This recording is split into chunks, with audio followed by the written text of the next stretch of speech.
신앙을 고백한다는 게 참 귀한 일입니다. 네, 감사합니다.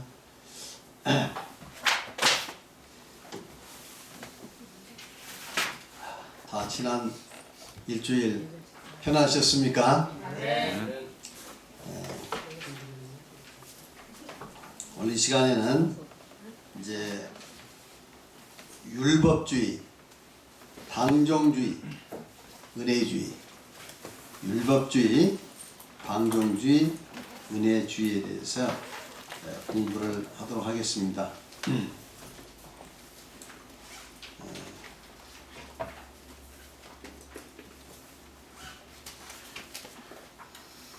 사도시대에 논쟁을 통해서 참신앙이 무엇인가 이런 것을 바로 알 수가 있습니다. 사도시대에 물과 성령으로 거듭나서 이 구원 얻는 것은 거의 이론의 여지가 없습니다. 다 그건 인정하고 있죠. 그런데 이제 시간이 흐르면서 내부적으로 이제 또 다른 여러 가지 주장들이 나왔어요. 그래서 이런 이제 주장들로 인해서 이제 논쟁이 되고 그것을 통해서 무엇이 진짜 구원의 길인가 하는 것을 우리가 발견할 수가 있습니다. 그래서 지금 여기 그 율법주의, 방종주의, 은혜주의 이 셋으로 나눠서 크게 말씀을 드리고 이 내용을 잘 깨달으시면 이제 물과 성령으로 건넌 후에, 즉 예수 믿고 세례받은 이후에 어떻게 우리가 구원을 잘 유지해서 마지막 하늘나라에 들어갈 수 있느냐 이런 것을 제대로 알 수가 있습니다. 여기서 그 율법주의라는 것은 뭐냐면 크게 이제 개념적으로 이야기하면 율법주의는 이제 물과 성령을 건넌 이후에 인간의 노력 또 어떤 종교적인 의식, 선행 이런 걸로 우리가 구원을 유지해서 하늘나라로 들어갈 수 있다 이렇게 주장하는 겁니다. 그 다음에 이제 방종주의는 그 또 이 은혜를 하나님의 참된 은혜를 잘못 오해를 해가지고 우리가 이제 행위로 구원받지 않고 은혜로 구원받아서 믿음으로 우리가 구원받았고 또 믿음으로 하늘나라 갈 수 있으니까 이제 어떻게 살아도 어떤 죄를 져도 하나님께서 다 용서해 주시고 구원해 주신다. 그러니까 마음대로 살아도 된다 하는 쪽에 이렇게 기울이는 신앙입니다. 이런 자세한 내용들은 여러 가지 이제 거기에 또 변수가 있으니까 이런 것들을 살펴가면서 정확한 믿음을 우리가 알 수 있도록 또 확인해 볼 수 있도록 하는 그런 시간 되시기를 바랍니다. 자, 그럼 이제 넘겨보십시다. 먼저 율법주의. 사도시대 초기에 잘 문제가 됐던 것이 바로 이 율법주의입니다. 율법주의. 그래서 율법주의는 이제 크게 유대율법주의, 즉 유대주의, 유대율법주의, 기독교율법주의 이렇게 둘로 나눌 수가 있어요. 또 이제 기독교율법주의는 전기율법주의, 후기율법주의, 그리고 현대의 율법주의 이렇게 한번 생각을 해보도록 하겠습니다. 우리가 처음에 이렇게 이제 시작할 때 그 도표 하나를 공부를 했죠. 도표 하나 기억이 나십니까? 5쪽을 보시면은 8쪽을 보시면 구원의 경륜에서 본 시대적 구분이라, 구원의 경륜에서 본 시대적 구분이라 하는 이 도표가 하나 있죠. 네. 그렇죠? 네. 제일 먼저 에덴 동산. 에덴 동산은 무죄 시대. 이게 죄가 없었던 시대죠. 그래서 죄가 없었던 시대인데 이제 하나님 명령을 어기고 선악과를 따먹고 쫓겨났어요. 그래서 이제 모세가 십계명을 받기 전까지를 우리는 양심 시대라 이렇게 이야기합니다. 양심에 의해서 이제 구원을 이루어야 하는 시대.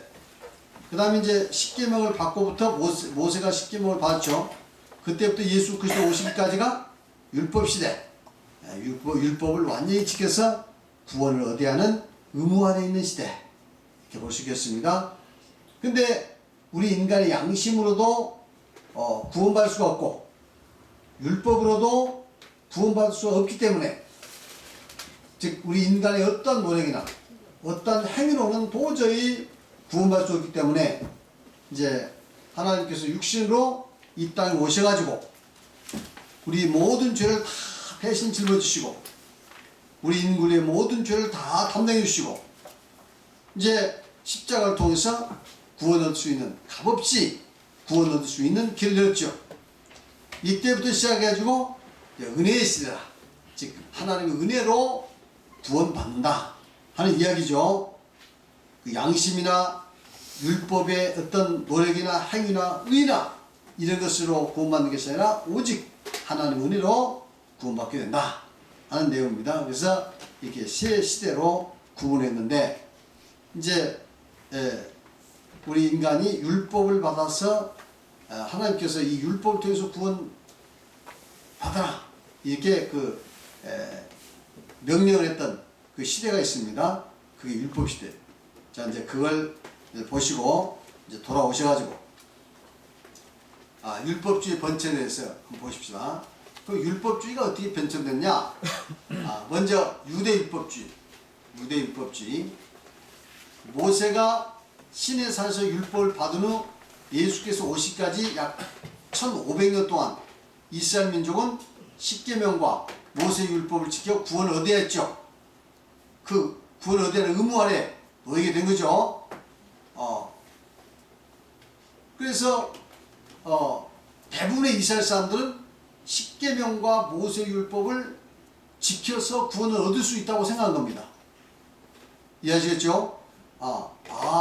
이 십계명을 우리 민족에 주시고 이렇게 거룩한 모세의 율법을 주신 것을 굉장히 자랑스럽게 생각하고 전 세계의 가장 모든 민족 중에서 하나님이 가장 사랑하는 증거라고 생각하고, 그래서 십계명을 지키고 모세의 율법을 지키면 우리는 구원받는다 이렇게 생각하고 열심히 지키기 위해서 노력을 했습니다.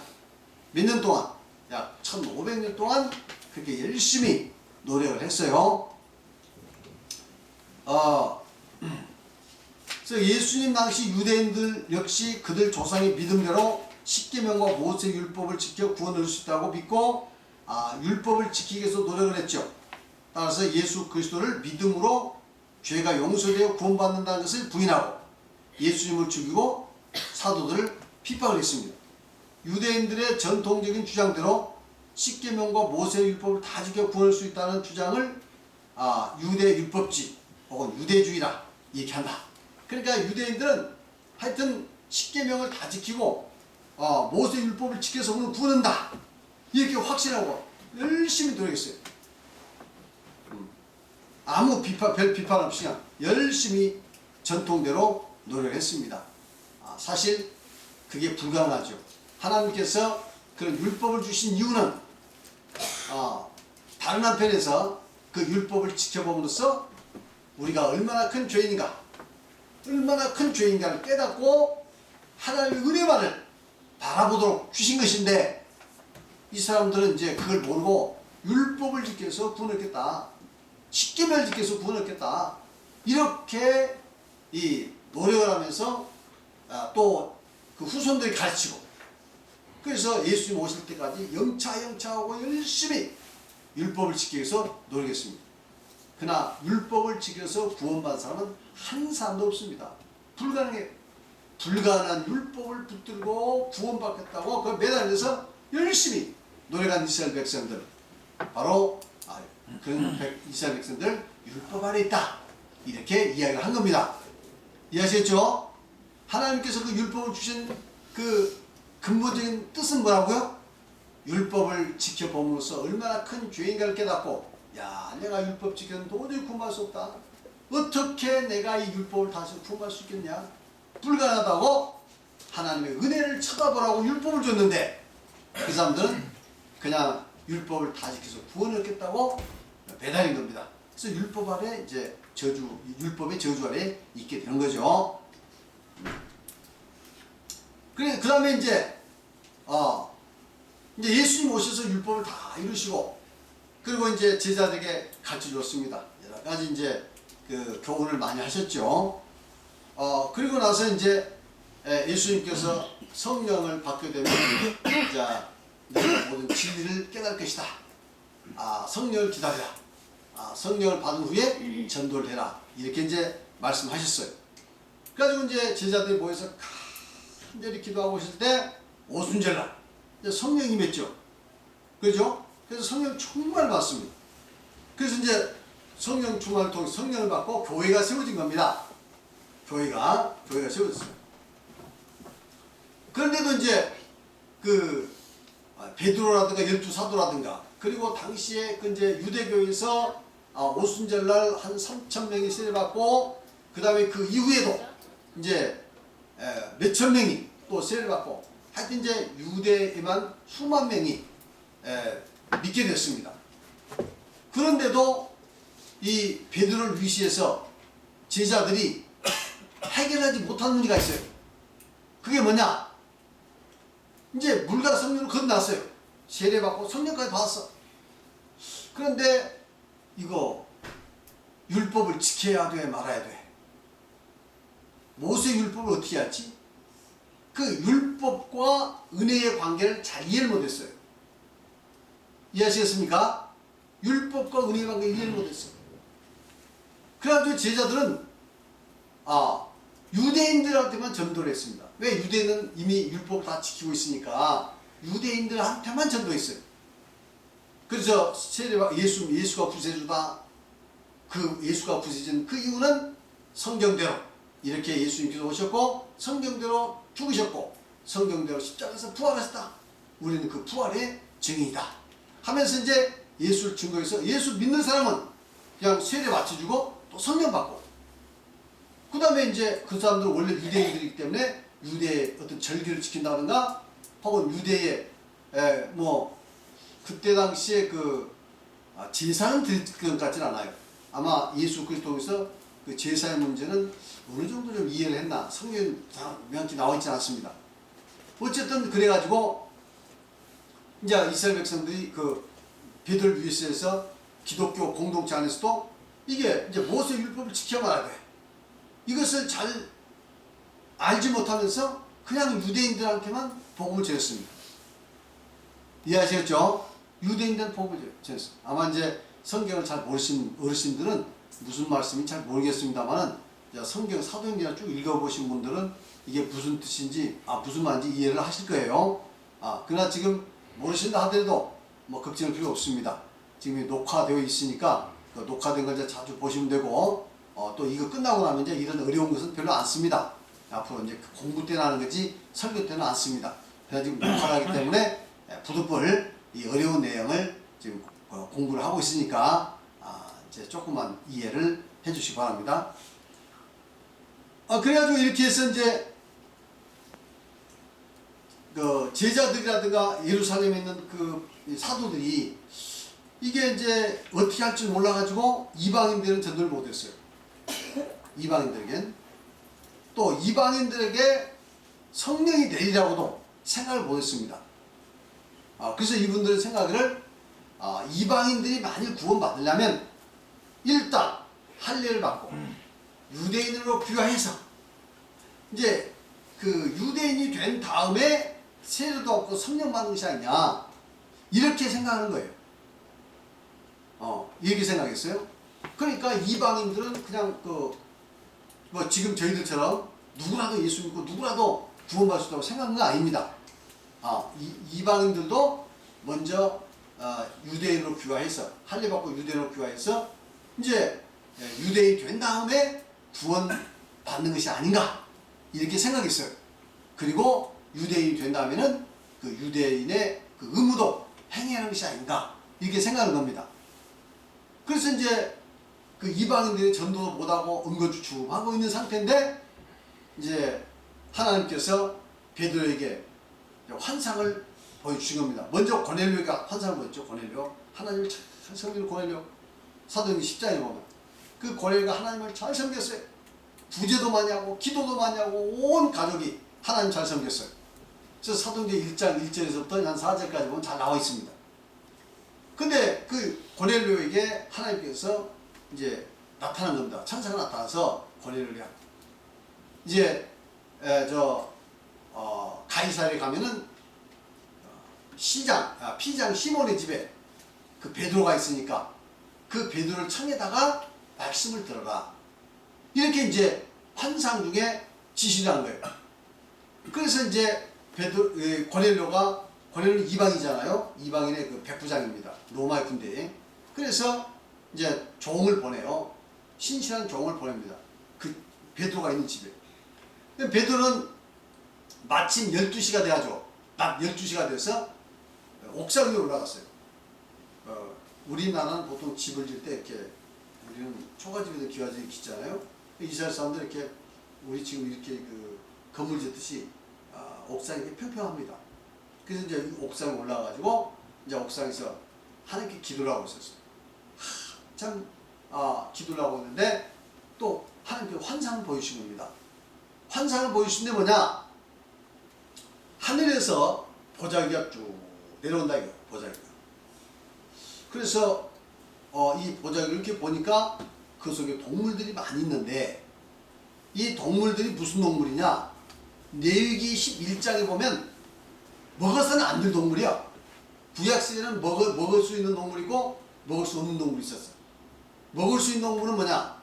이제 굽이 둘로 갈라지고 반추하는 동물은 먹을 수 있었어요. 그러니까 그런 동물이 뭐죠? 소, 또 염소, 양. 이런 것은 굽도 둘로 갈라져 있고 또 반추해서 되새김질을 한다 이 말이죠. 돼지 같은 경우는 굽은 둘로 갈라져 있어요. 돼지 밥도 이렇게 갈라져 있죠. 근데 돼지는 반추를 안 해. 그냥 먹기만 하지. 그러니까 이 구약시대는 먹을 수 없었습니다. 토끼 같은 경우는 반추합니다. 토끼는 이렇게 되새김질을 해요. 그런데 굽이 2개가 아니라 4개인가 돼요. 이게 발가락이. 그러니까 이거 부정하면 먹을 수가 없어요. 그래서 구약 레위기 11장에 보면 이와 같이 먹을 수 있는 동물이 있고 먹을 수 없는 동물이 있어요. 또 고기 중에도 먹을 수 있는 고기가 있고 먹을 수 없는 고기가 있어. 먹을 수 있는 고기는 비늘이 있고 비늘 있죠. 비늘이 있고 지느러미가 있는 그 고기를 먹을 수 있습니다. 그러니까 붕어라든가 잉어라든가 등등 갈치는 안 돼. 왜냐하면 비늘이 없어. 갈치 비늘이 없어. 안 돼 갈치. 그래 이 비늘이 있고 지느러미가 있는 거 먹을 수 있어요. 나머지 뱀장어라든가 갈치라든가 뭐 명태는 그 비늘이 있나 모르겠는데 하여튼 이런 것은 못 먹어요.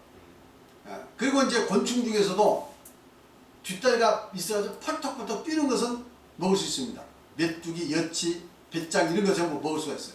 그렇지만 기어다니는 거 그냥 기어다니는 것밖에 못하는 이 곤충은 먹을 수가 없습니다. 물론 이제 새 중에서도 독수리라든가 부엉이라든가 뭐 약간 맹금류 이런 것들은 못 먹습니다.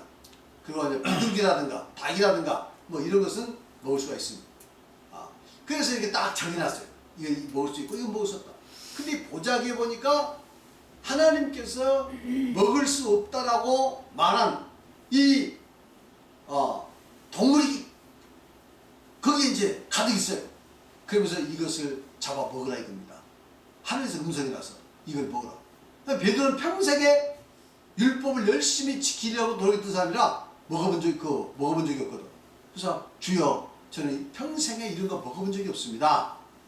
그러니까 하늘에서 또 소리 나가지고 내가 정하다가 오는데 왜 내가 먹지 않느냐 하고 이제 그 보자기가 쫙 올라가더래요.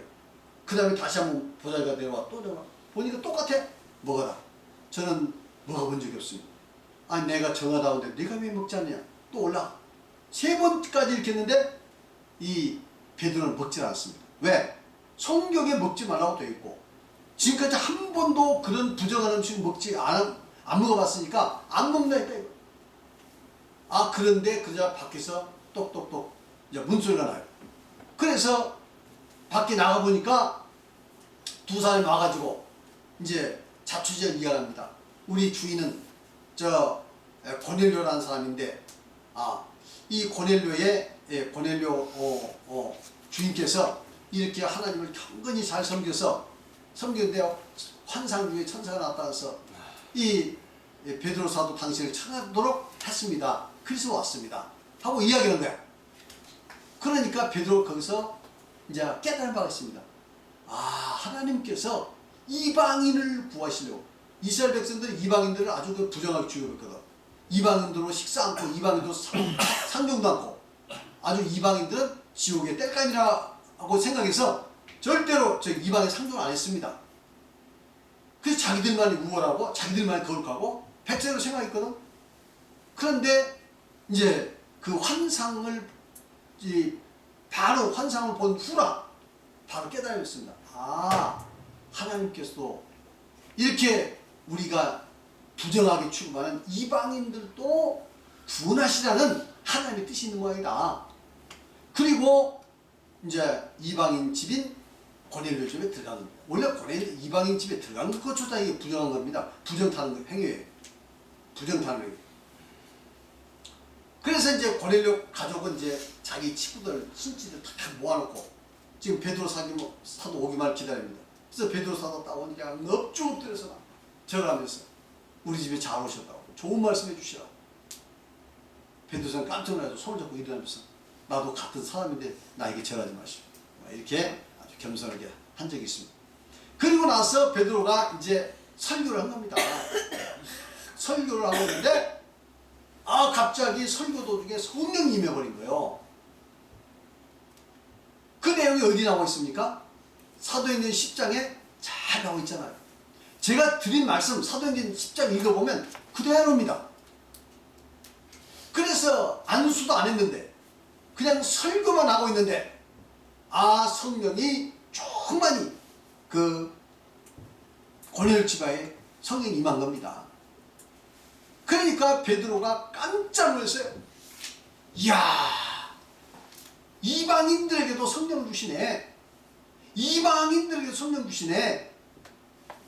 그렇게 놀래가지고 이제는 이제 기도가 끝난 다음에 하나님께서 이렇게 이방인들에게도 성령을 주셨는데 어찌 우리가 물로 세례 줄 것을 금할 수 있겠느냐? 그래서 사람들 시켜서 고넬료 가정에 이제 세례를 베푸도록 명하는 겁니다. 이해하시겠습니까? 자, 그러면 한번 보시겠어요? 사도행전 10장 44절. 성경을 찾아보셔도 좋고 그냥 여기에 성경 그대로 옮겨놨으니까 이걸 보셔도 됩니다. 다같이 사도행전 10장 44, 48절 시작.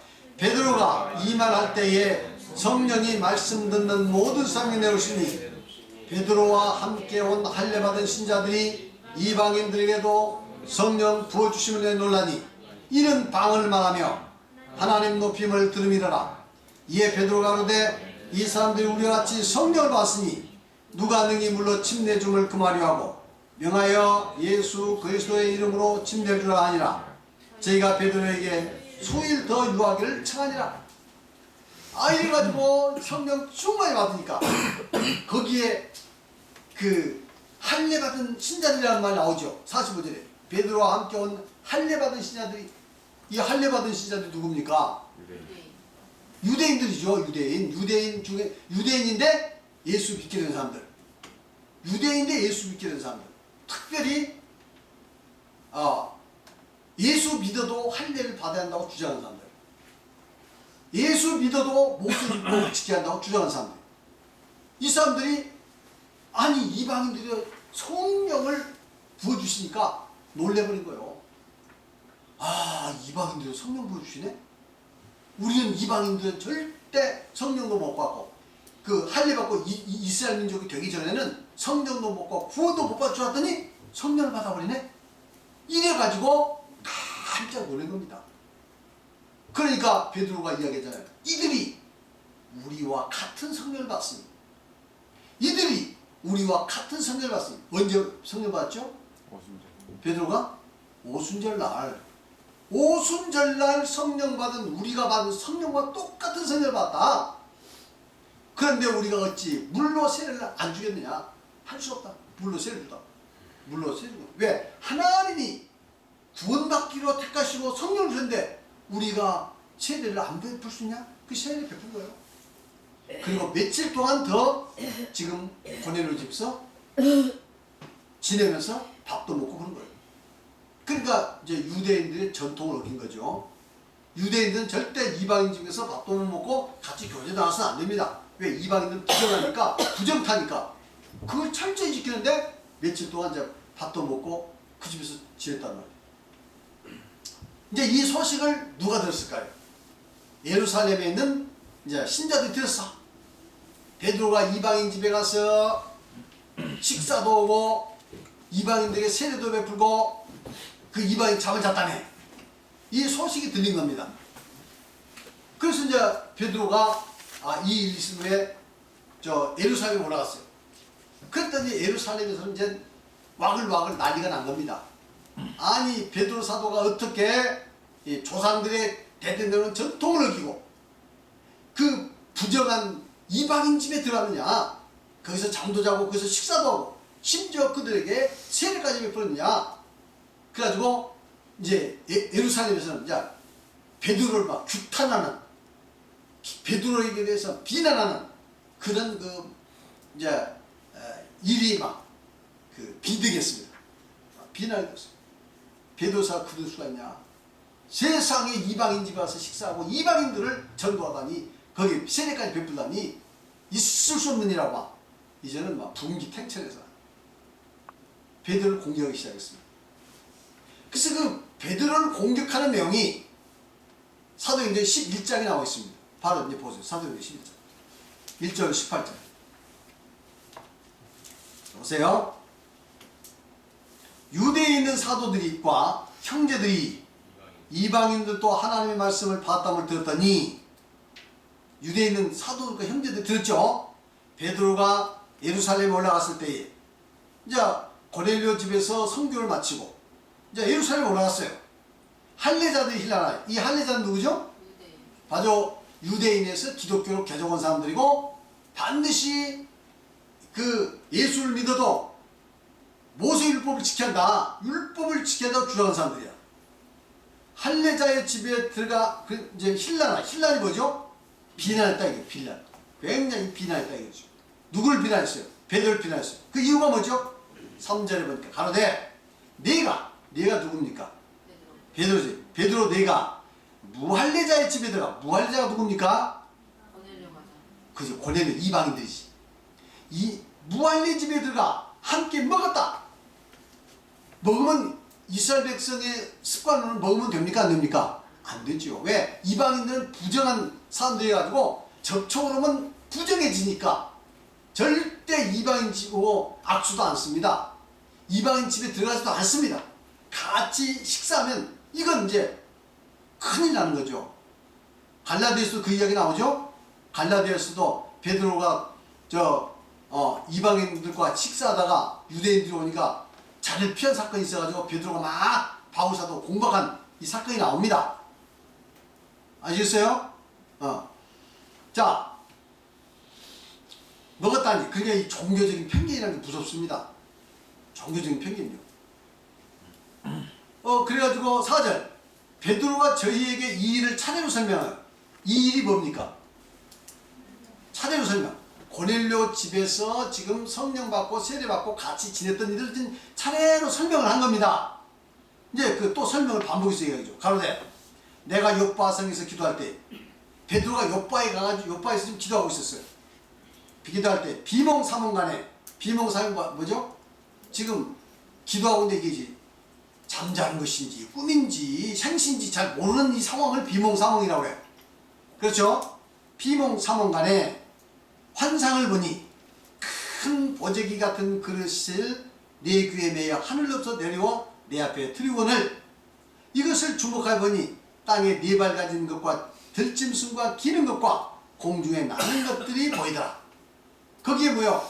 거기에 동물도 있고 날짐승도 있고 또 곤충도 있고 기는 것, 하늘에 기는 것.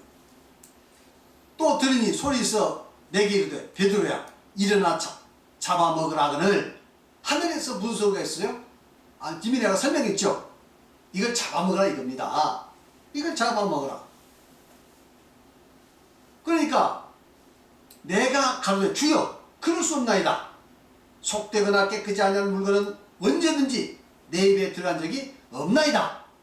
그러니까 뭐 이게 이 음식이 전부 지금 부정한 음식이란 말이죠. 부정한 동물이란 말이죠.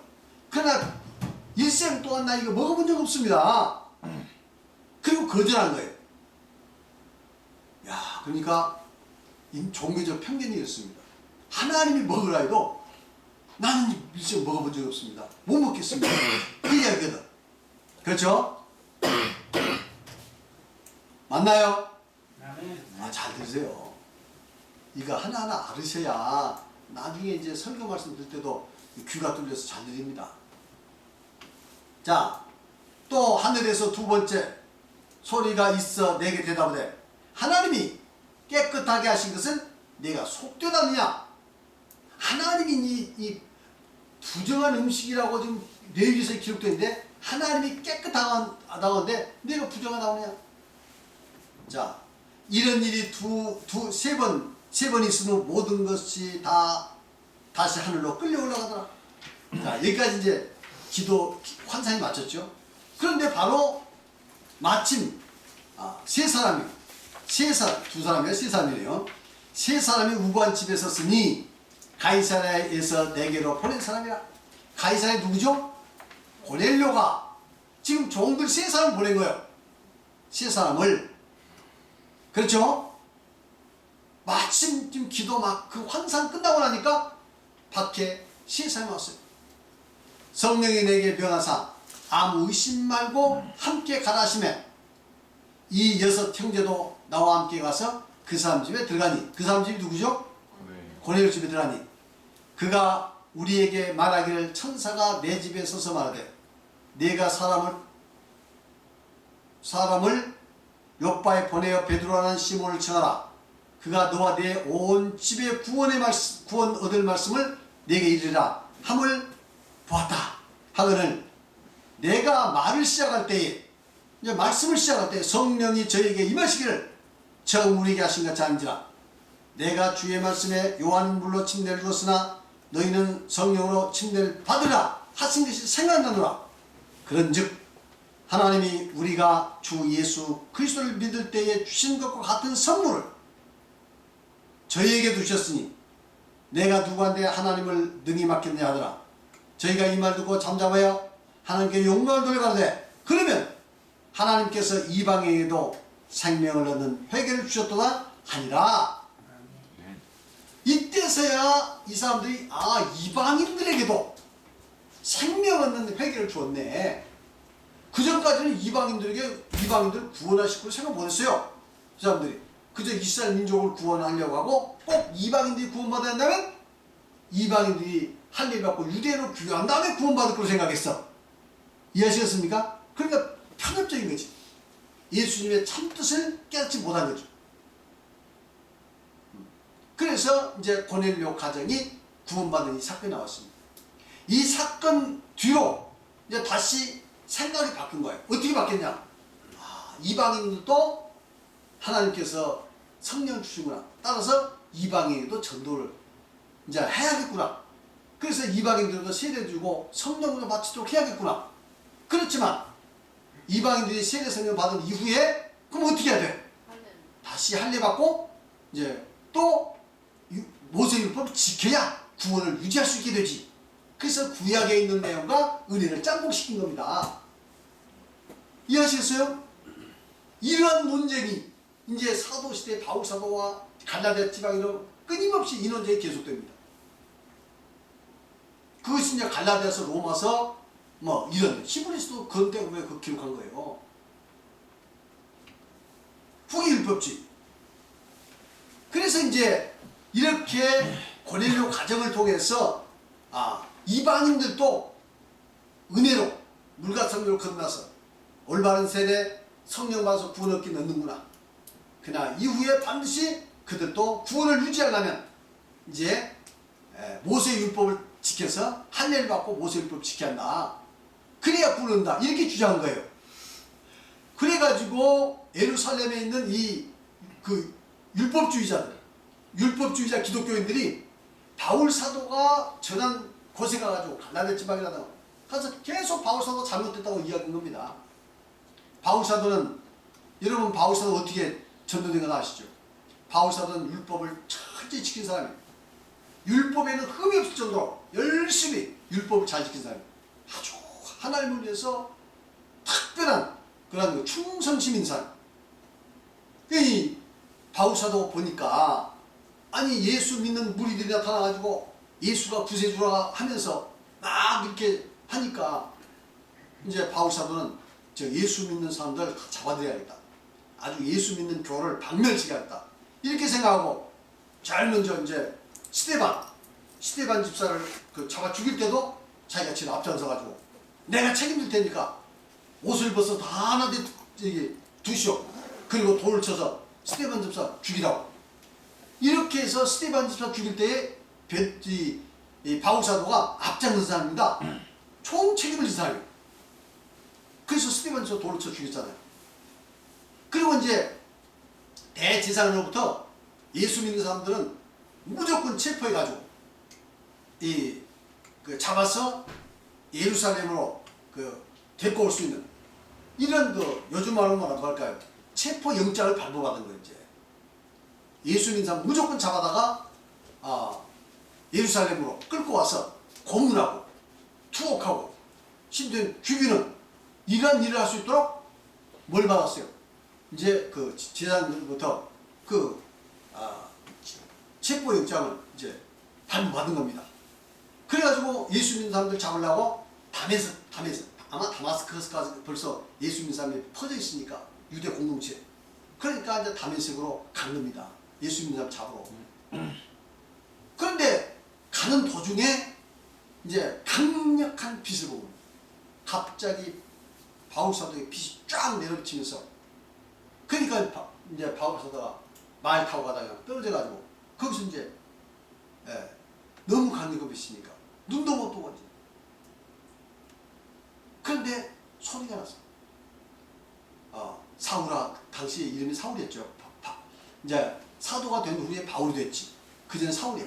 사울아, 사울아, 주여 누시니까 나는 내가 핍박하는 예수이라. 나는 내가 핍박하는 예수이라. 이런 소리가 들렸어요. 그래가지고 거기서 이제는 이 바울 사도가 바로 십자가를 못 박은 예수. 내가 예수 믿는 사람들 다 박멸 나오는데 바로 그 예수가 구세주구나 하면서 깨닫는 겁니다. 환상을 통해서.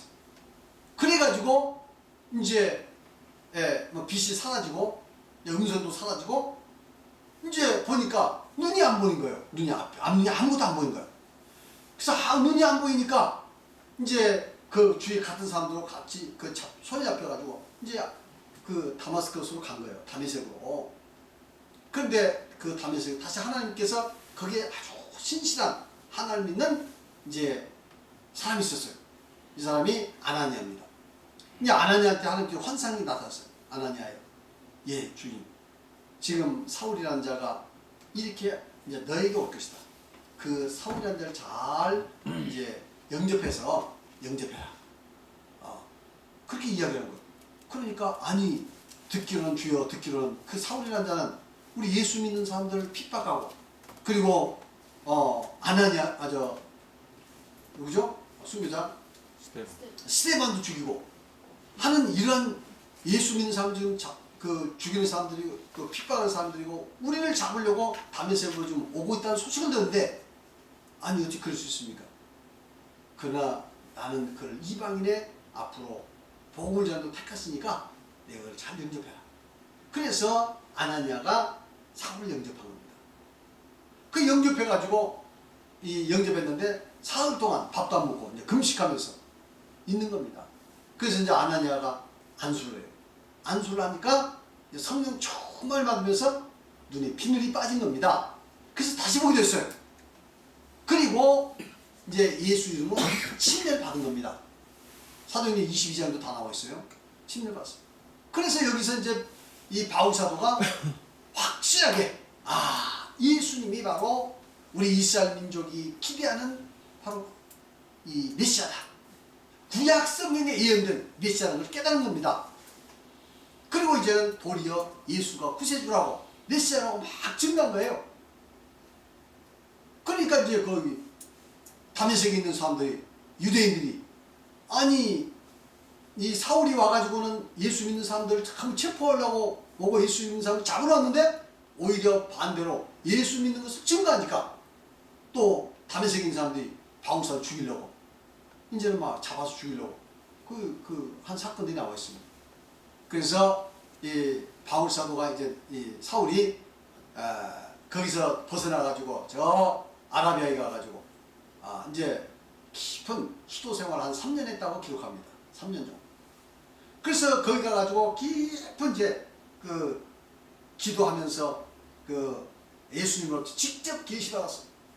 많은 내용을 계시받았습니다. 그래서 바울 사도가 직접 계시받아가지고 이제는 물과 성령을 거듭난 이후에 어떻게 우리가 구원받느냐 하는 문제를 확실히 깨닫는 거예요. 바울 사도. 그래서 로마서 갈라디아서 그 깊은 구원의 내용은 다 바울 사도가 쓴 겁니다. 그래서 바울 사도는 이제 그 예루살렘은 제자를 만나려고 해봐야 예루살렘은 제자들이 안 만나줍니다. 안 만나줘요. 왜냐하면 바울 사도를 의심하고 있어요. 저자가 지금 예수 믿는다고 하지만 혹시 거짓말로 개종했다고 해서 이제 예수 믿는 모든 사람들을 확실히 다 파악한 다음에 일망타진하려고 그런 거 아니야? 하고 예루살렘에 있는 12제자를 만나줄 않았습니다. 다행히 바나바라는 사람이 바울사도를 만나고 진심을 알고 이렇게 만나게 됐지만 잠깐 만나면서 예루살렘에 있는 사람들이 근본적으로 바울사도를 거부하니까 믿지 못하니까 결국 바울사도가 이제 예루살렘을 떠나가지고 자기 고향 길리기아 다소에 가가지고 생활한 겁니다. 은둔하다시피 생활해요. 그러다가 이제 안디옥에 이제 전도가 많이 돼서 안디옥에 그 바나바가 가지고 안디옥에서 이제 목회를 하다가 이 바나바는 정말 훌륭한 사람이에요. 바울의 진심을 알아준 사람입니다. 그래서 안디옥과 길리기아 다소 멀지 않아요. 그래서 길리기아 다소에 가서 바울사를 잘 설득해서 데려와가지고 안디옥에서 같이 이제 그 목회를 한 겁니다. 그래서 많이 전도가 됐어요. 이제 전도가 많이 되니까 안디옥에서 이제 성도들이랑 같이 이제 바울사도 더불어서 이제 결의를 한 겁니다. 우리가 이방인에도 복음을 전합시다. 그래가지고 누구를 그러면 이방인에 파송할까요? 그래서 뽑힌 사람이 바울과 바나바입니다. 그래서 제1차 전도여행을 떠나게 됩니다. 그건 이제 사도행전 13장부터 나옵니다. 제1차 전도여행 떠나요. 그래서 제1차 전도여행에 이제 지금 터키 남부 쪽에 거기 보면 뭐 이고니온, 루스드라 또 더베 그리고 또 안디옥도 있어요. 이쪽 안디옥이 아니라 이제 그 이방교 안디옥이. 근데 이제 복음을 전해요. 1차 전도여행, 2차 전도여행, 3차 전도여행을 통해서 소아시아뿐만 아니라 마케도니아, 그리스까지 바울 사도가 이제 복음을 전합니다. 그래서 고린도 교회라든가 마게도니아 교회라든가 빌립보 교회라든가 다 바울 사도가 개척을 했어요. 그래가지고 이제 복음 막 개척했는데 제 1차 전도여행을 마치고 나서 그 유대에 있는 우리 기독교 할례받은 신자들이 율법주의자들이 바울 사도가 전도원대 가가지고 잘못됐다고 막 이야기하는 거예요. 바울 사도. 우리가 물과 성령을 거듭난 후에 은혜로 바울 사도는 은혜로 구원받는다는 걸 진리를 가르쳤는데 그게 아니라고 모세율법도 지켜야 한다고 이렇게 막 이야기한 거예요. 그러니까 그 바울 사도가 전한 이 교회들이 이제 동요되기 시작했습니다. 왜냐하면 당시에는 구약 성경 받고 신약이 없었으니까 구약 성경 들으면서 봐라 하나님께서 이렇게 모세에게 직접 명령했지 않느냐, 율법 지키라고 했지 않느냐. 그러니까 이제 이방인 신도들이라든가 그런 분들이 헷갈리게 된 겁니다. 아 진짜 그렇네. 그래서 바울 사도를 버리고 바울 사도의 교훈을 버리고 그 사람들 쫓아가게 됐어요. 그래서 이걸로 해서 막 이제 막 논쟁이 생기고 다툼이 생기고 문제가 생겼습니다.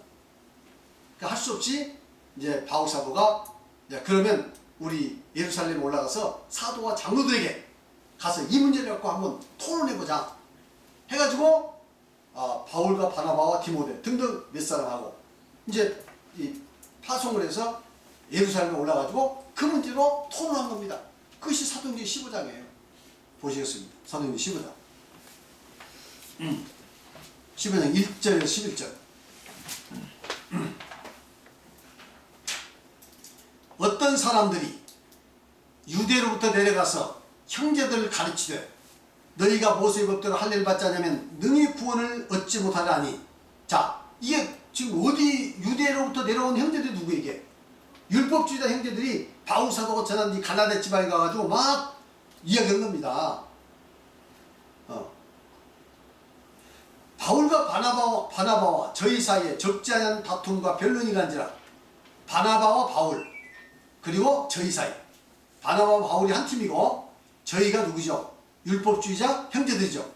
적지 않은 다툼과 변론이 간지라 형제들이 이 문제에 대하여 바울과 바나바 및 그 중에 몇 사람을 예루살렘에 있는 사도와 장로들에게 보내 작정하니 저희가 교회의 전송을 받고 베니게와 사마리아로 다녀가 이방인들의 죽게 돌아온 일을 말하여 형제들을 다 크게 기쁘게 하더라. 예루살렘에 이르러 교회와 사도와 장로들에게 영접을 받고 하나님이 자기들과 함께 계셔서 행하신 모든 일을 말하며 바리새파 중에 믿는 어떤 사람이 일어나. 바리새파가 누구죠? 아주 율법을 철저히 지키기로 유명한 그 사람들 아닙니까? 이 사람들이 이제 개종을 했어. 예수 믿었어요. 이 사람들이 바리새파 중에 믿는 어떤 사람이 일어나 말하되 이방인에게 할례를 주고, 그러니까 이방인들이 이제 예수 믿는 사람들에게 할례 주라 이거야. 할례 주고 모세 율법을 지키라 명하는 것이 마땅하니라. 모세 율법까지 지키라고 지금 이야기한 겁니다. 예수 믿는 사람들한테. 사도와 장로들이 이 일을 또 의논하러 모여 많은 변론이 있으니 베드로가 일어나 말하되 형제들아 너희도 알거니와 하나님이 이방인들로 내 입에서 복음의 말씀을 들어 믿게 하시려고 오래전부터 너희 가운데서 나를 택하시고 내 마음을 아시는 하나님이 우리에게와 같이 제게도 성령을 주어 증거하게 하시고. 그러니까 이제 바울 사도 이야기를 다 들은 다음에 베드로가 이제 발언하게 된 겁니다. 베드로가. 그러면서 베드로가 누구를 지지하죠? 바울 사도를 지지한 겁니다. 베드로가. 왜? 자기 고넬에 와서 다 체험했거든. 그래서 바울 사도의 말이 옳다. 바울 사도의 말이 옳다. 그리고 지지는 겁니다. 9절에 보니까 믿음으로 저희 마음을 깨끗게 하사 저희나 우리나 품같이 하였습니다. 믿음으로 이제 우리 깨끗했다 이거죠. 그런데 지금 너희가 어찌하여 하나님을 시험하여 우리 조상과 우리도 능히 매지 못하는 명예. 우리 조상과 우리도 능히 매지 못하는 명예가 뭐죠? 율법이죠. 모세 율법. 능히 못한 명예를 제자들의 목에 두려하느냐. 우리가 저희와 동일하게 주 예수의 은혜로 구원을 받은 줄 믿노라 하리라. 베드로가 지지하고 나섭니다. 그리고 거기에 당시에 예수님의 육신의 형제인 야고보가 있는데 야고보가 당시에 거기에 감독이었어요. 예루살렘의 감독. 그 다음에 두 번째로 야고보가 일어나서 또 지지하게 됩니다. 그래서 그 회의에서는 누가 이제 이겼습니까? 바울 사도가 이겼어요. 바울 사도가 이겼어요.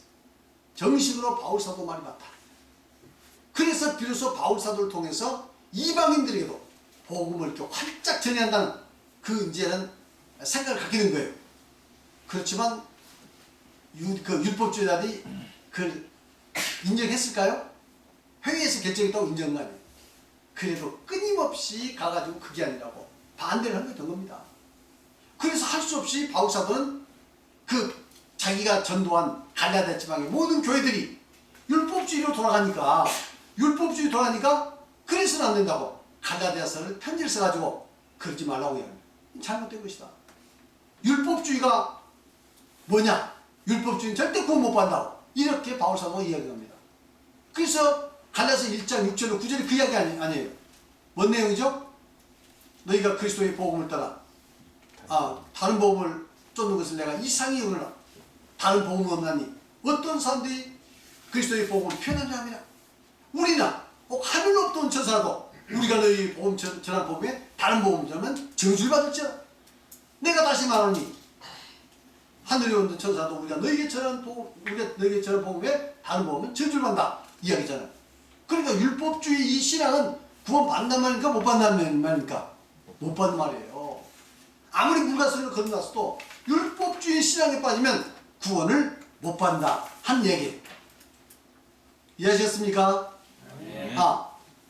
우리가 왜 이 이야기를 안 하냐면 이 이야기를 통해서 진짜 복음이 무엇인가를 발견할 수 있기 때문이에요. 맞습니까? 네. 이런 논쟁이 없으면 진짜 복음이 뭔지 알 수가 없습니다. 무서운 것은 아주 기독교가 윤리적이고 도덕적인 것을 강조해서 마치 그런 것을 통해서 구원을 얻어야 한다고 말하면 그건 율법주의가 되는 거예요. 그럼 구원 못 받는 겁니다. 여러분들 아무리 선하게 살고 아무리 정직하게 살고 아무리 노력해도 구원 못 받는 거예요. 은혜로 구원받는 방법을 알아야 합니다. 바울 사도가 깨달은 그 방법을 그대로 정확히 이해하고 깨달아야 돼요. 믿습니까? 아멘. 네. 이제 그것을 배울 겁니다. 그래서 이 논쟁을 통해서 앞으로 율법주의 논쟁 이제 그 율법주의가 극복을 하니까 그 다음에는 이제 그 복음이 지나쳐가지고 그 다음에 방종주의 빠지게 되는 거예요. 네? 방종주의. 그래서 그 내용을 이제 잘 공부해 보면 율법주의로 가지 않고 방종주의로 가지 않으면서 정확한 바로 이 구원의 길을 여러분이 확실히 알 수가 있는 줄 믿습니다. 오늘 여기까지 시간이 다 돼서 여기까지 마치겠습니다. 현재 율법주의는